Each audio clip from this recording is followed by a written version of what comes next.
No vídeo anterior, vimos o princípio de D'Alembert e o princípio do trabalho virtual.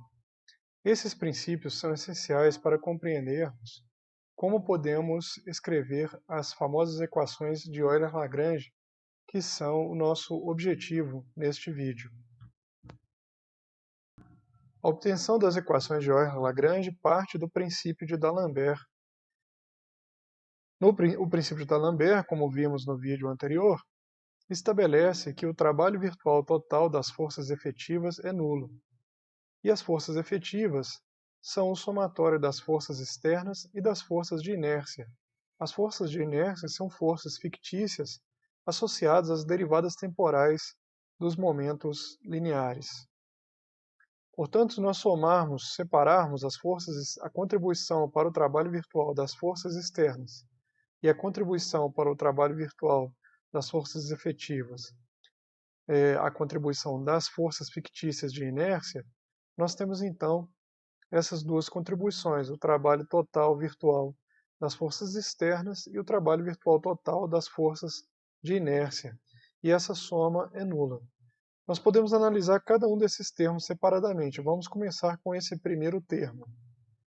O primeiro termo, o trabalho virtual total das forças externas, ele pode ser reescrito considerando que os deslocamentos virtuais podem ser escritos como as matrizes jacobianas dos pontos de aplicação das forças multiplicado pela variação das variáveis de configuração. As variáveis de configuração, no contexto da mecânica lagrangiana, são muitas vezes chamadas de posições generalizadas. De sorte que essa última expressão, ela representa então o produto interno da força generalizada associada às forças externas aplicadas aos pontos A e B, multiplicada pela variação da posição generalizada ou variação das variáveis de configuração. Então, essa expressão, nós já tínhamos inclusive escrito essa expressão anteriormente, quando deduzimos o significado, ou definimos, melhor dizendo, as forças generalizadas associadas às forças externas. O segundo termo da soma para cômputo do trabalho virtual total das forças efetivas, ou seja, esse termo aqui, nós vamos representá-lo assim: menos o trabalho total das forças de inércia será igual ao que está dentro desses colchetes, que é o que nós estamos mostrando aqui. E aqui nós temos a soma de dois termos, o primeiro e o segundo termos, cada um desses termos associados a um ponto material específico do robô. Por enquanto, nós estamos considerando um mecanismo robótico que tem somente dois pontos materiais, um ponto A e um ponto B, sendo que a massa do ponto A é m1 e a massa do ponto B é m2. Nós podemos reescrever cada um desses termos manipulando-os da seguinte maneira: o trabalho associado, menos o trabalho da força de inércia aplicada ao ponto A, é o que está representado aqui por esse produto, ele pode ser reescrito expandindo o deslocamento virtual em função das variações das posições generalizadas ou das variáveis de configuração. Lembrando que no nosso exemplo, nós temos um mecanismo que é planar, ele tem somente duas variáveis de configuração. Então, o vetor de configurações tem somente dois elementos, Q1 e Q2. Portanto, essa variação é igual à derivada parcial da posição do ponto material A em relação a Q1, vezes a variação em Q1, mais a derivada parcial da posição do ponto material A no mundo em relação à configuração 2, vezes a variação na segunda configuração. E, portanto, no momento em que nós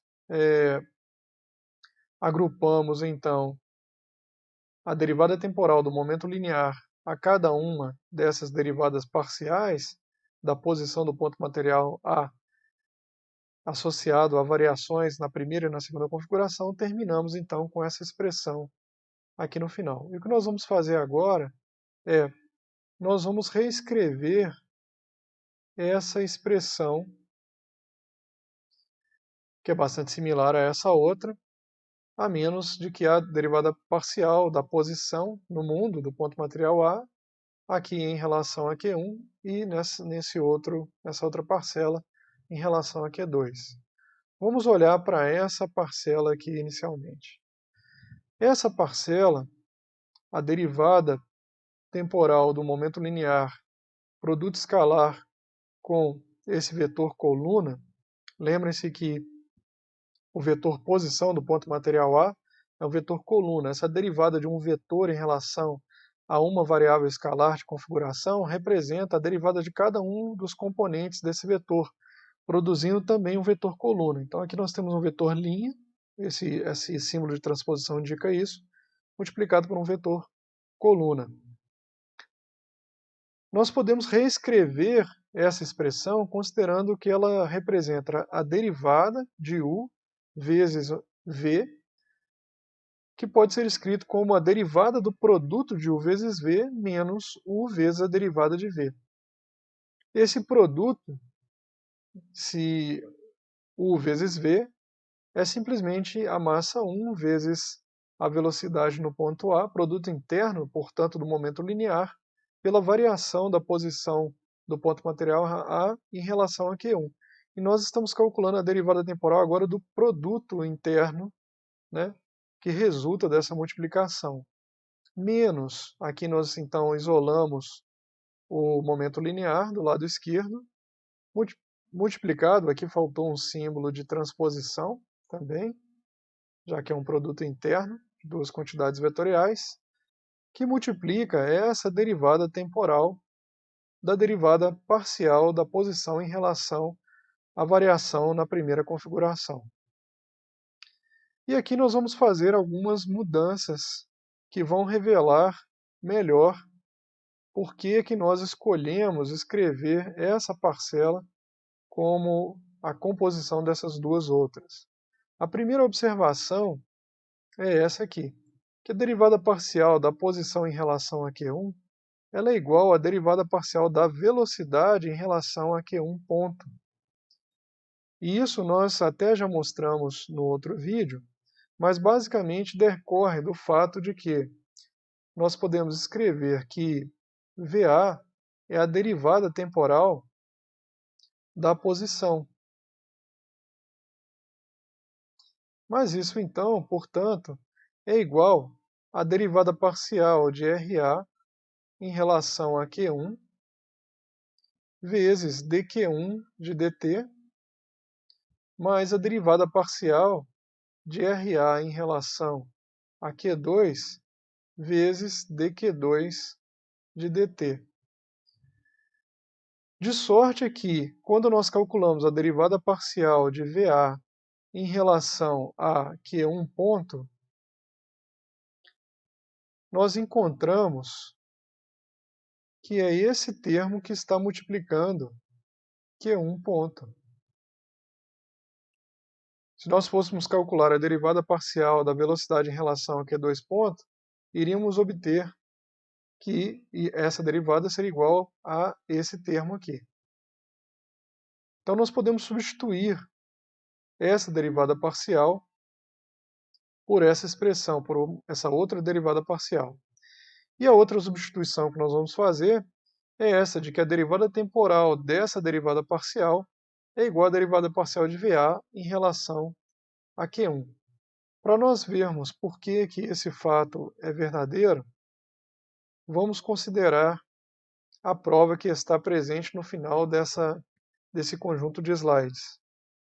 Estamos utilizando este fato, de que a derivada temporal da derivada parcial da posição do ponto material A em relação a uma coordenada generalizada, uma posição generalizada, uma variável de configuração, é igual à derivada parcial da velocidade desse ponto material em relação a essa mesma coordenada. Para provarmos esse fato, nós podemos fazer o seguinte. Lembrando que a posição do ponto material A é um vetor coluna de funções que dependem das variáveis de configuração, afinal de contas, a posição do ponto material no mundo é determinada pelas variáveis de configuração, essa derivada parcial de cada uma dessas funções em relação a Q1 também é um vetor coluna de funções que dependem de Q1 e Q2. A derivada temporal de cada uma das funções dentro desse vetor coluna, portanto, pode ser escrita como sendo a derivada parcial de cada uma dessas funções em relação a Q1 multiplicado por Q1 ponto, pois estamos fazendo o cálculo da derivada em relação ao tempo, mais a derivada parcial de cada uma dessas funções em relação a Q2 vezes dQ2 de dt. E é claro, se tivéssemos mais variáveis de configuração, continuaríamos essa soma. No momento em que escrevemos assim, percebemos que temos uma composição de derivadas parciais nesse primeiro termo, que é uma derivada parcial de segunda ordem da posição em relação a Q1, e aqui nós temos uma derivada parcial de segunda ordem, primeiro em relação a Q1 e depois em relação a Q2. Assumindo que nós podemos trocar as ordens de diferenciação, isso é verdade sempre que RA for um vetor de funções analíticas, nós então fazemos isso aqui nessa expressão. E isolamos a derivada parcial em relação a Q1 como sendo derivada a ser feita posteriormente em relação a esse termo que está aqui dentro. E esse termo nada mais é, como nós acabamos de mostrar, a expressão da velocidade do ponto material A, ou seja, a derivada em relação ao tempo da posição. E, portanto, provamos essa igualdade. Portanto, nós podemos substituir nessa expressão a presença da posição pela velocidade.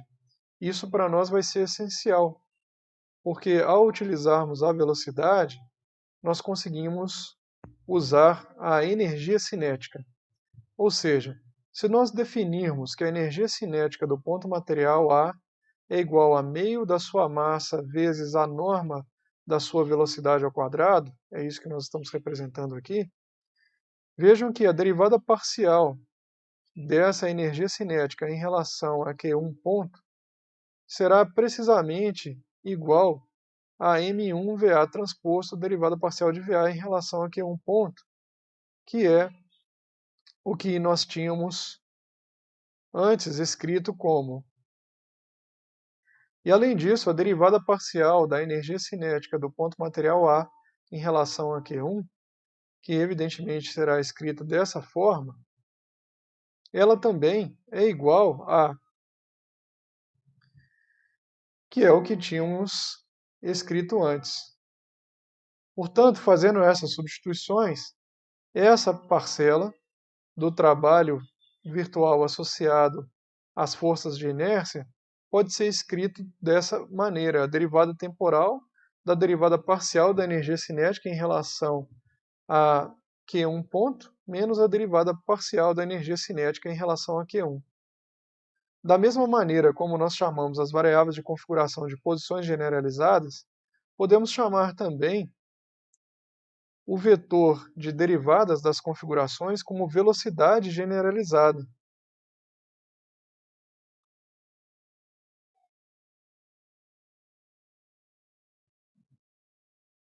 Isso que nós fizemos corresponde a analisar essa primeira parcela. Mas vamos lembrar que, investigando a contribuição do primeiro ponto material, nós ainda temos esta outra parcela aqui que é bastante semelhante. Para esta outra parcela, nós podemos seguir os mesmos passos. E se fizermos isso, a diferença aqui é que a derivada parcial em relação a Q2, nós vamos obter essa expressão aqui. Portanto, a primeira expressão, a primeira contribuição é essa aqui em roxo e a segunda contribuição é essa em azul. Além disso, temos as outras contribuições relativas ao ponto material 2, ao ponto material B, melhor dizendo, que tem massa M2. Da mesma maneira, nós podemos repetir o mesmo desenvolvimento e vamos obter, então, essas contribuições aqui. E o trabalho virtual total das forças de inércia, multiplicado por menos 1, é igual à soma de todas essas parcelas. Portanto, se nós somarmos todas essas parcelas, nós ainda vamos poder combinar, eu vou chamar a atenção para isso, nós vamos poder combinar as parcelas roxas em derivadas parciais da energia cinética total, somando Ka com Kb em relação a Q1 ponto, e Ka e Kb em relação a Q1, e combinarmos também as parcelas azuis para que nós tenhamos as derivadas parciais em relação a Q2 ponto e Q2 da energia cinética total, que é a soma de Ka mais Kb. Então, somando essa parcela com essa parcela, e essa parcela com essa parcela, nós conseguimos escrever que menos o trabalho total das forças de inércia é igual a essa expressão aqui, em que nós estamos fazendo o produto escalar da derivada temporal da energia cinética total em relação à velocidade generalizada, menos a derivada parcial da energia cinética total em relação à posição generalizada pela variação da posição generalizada, ou seja, a variação das variáveis de configuração. Então vejam que isso significa que nós estamos somando esses dois termos, calculando as derivadas parciais em relação a Q1 ponto e Q1, ambas estão multiplicadas por delta Q1. Esse seria o primeiro elemento desse produto interno. Depois, somando as parcelas azuis, calculando as derivadas parciais em relação a Q2 e multiplicando por delta Q2, o que seria a segunda parcela desse produto interno. Muito bem. E nós sabemos, então, que a soma dessa contribuição mais a outra contribuição do trabalho virtual das forças generalizadas associadas às forças externas tem que ser igual a zero. Ou seja, o trabalho virtual total das forças externas é igual a menos o trabalho virtual das forças de inércia. E nós já tínhamos escrito que esse trabalho virtual das forças externas podia ser computado assim, no espaço de configurações, e agora nós obtivemos que o trabalho virtual das forças de inércia pode ser computado dessa maneira. E aqui, então, chegamos finalmente a uma primeira expressão para a famosa equação de Euler-Lagrange. E essa expressão nós chegamos ao notarmos que essa variação aqui é arbitrária. A variação da posição generalizada, ou seja, a variação das variáveis de configuração, é arbitrária. Trabalhando no espaço de configurações, as restrições do mecanismo já foram incorporadas implicitamente, no momento em que nós estamos trabalhando no espaço de configurações. Como esses vetores são arbitrários, evidentemente esses produtos internos só serão iguais se houver essa igualdade na equação 12. Então vejam que nós temos uma variável, uma função, melhor dizendo, escalar, que é a energia cinética. A energia cinética, que para esse exemplo até aqui foi simplesmente a soma da energia cinética do ponto material A e do ponto material B. Essa é uma função escalar, mas que depende das velocidades dos pontos materiais A e B, das normas ao quadrado das velocidades e também das massas dos pontos associados aos pontos materiais A e B, massas M1 e M2. Essa derivada parcial de um escalar em relação a um vetor significa que nós estamos, de fato, calculando um vetor coluna, ou seja, o que está dentro desse parênteses aqui, representa, no caso desse exemplo, a derivada parcial de K em relação a Q1 ponto, e no segundo elemento desse vetor, a derivada parcial da energia cinética em relação a Q2 ponto. E de forma similar para esse outro vetor, que é um vetor gradiente, né, podemos dizer assim, em relação a Q, mas um vetor coluna. Nós estamos igualando a outro vetor que tem também dimensão 2 por 1. Então, essa estamos igualando elemento a elemento. Portanto, o que temos aqui são duas equações diferenciais escalares que relacionam as forças externas às variáveis de configuração e as suas derivadas. Algo bastante usual na dinâmica lagrangiana, na mecânica, na abordagem para a mecânica, a abordagem de Euler-Lagrange, é a separação das forças generalizadas que estão associadas às forças externas em uma parcela que se deve a forças externas não conservativas, ou seja, aquelas que não estão associadas a um potencial, e uma parcela associada a campos conservativos.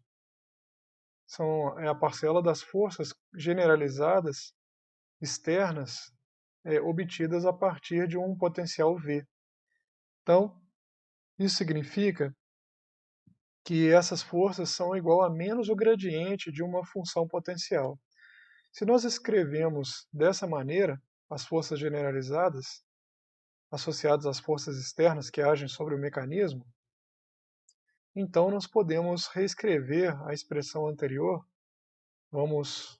que é essa expressão aqui,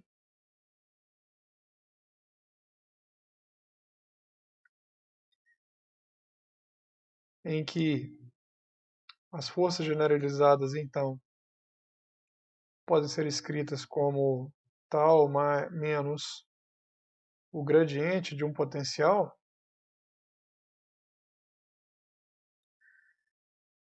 Podemos associar esse gradiente, supondo que esse potencial depende unicamente da posição generalizada, ou seja, das variáveis de configuração, a derivada parcial dessa função em relação a Q ponto será igual a zero, ou seja, e portanto, além disso, poderemos então colocar essa derivada parcial no lado direito e teremos, no lugar dessa parcela aqui, teremos então,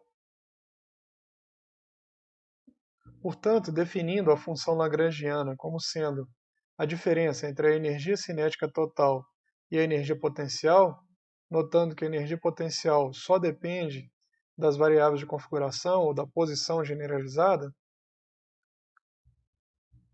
podemos reescrever a equação anterior nesse formato, que talvez seja o formato mais conhecido para as equações de Euler-Lagrange, em que aparece explicitamente, então, a função lagrangiana, essa diferença entre a energia cinética e a energia potencial do mecanismo, sendo que a energia cinética é a soma das energias cinéticas dos pontos materiais do mecanismo e a energia potencial é a soma das energias potenciais de todos os pontos materiais do mecanismo. Além disso, é importante notar que nessa expressão, como acabamos de dizer, as forças generalizadas externas são somente aquelas que não estão associadas a, a forças devidas a um potencial, como por exemplo as forças peso, que são forças associadas ao potencial gravitacional. Essa expressão ela é muito importante porque nós somos capazes de descrever a dinâmica do sistema usando apenas definições de energia cinética e energia potencial e usando apenas as forças externas, sem precisarmos considerar as forças de restrição associadas aos vínculos holonômicos que mantêm as várias partes do mecanismo unidas. Isso facilita enormemente a obtenção das equações que descrevem a dinâmica de sistemas mecânicos compostos de várias partes interligadas, como é o caso de mecanismos robóticos.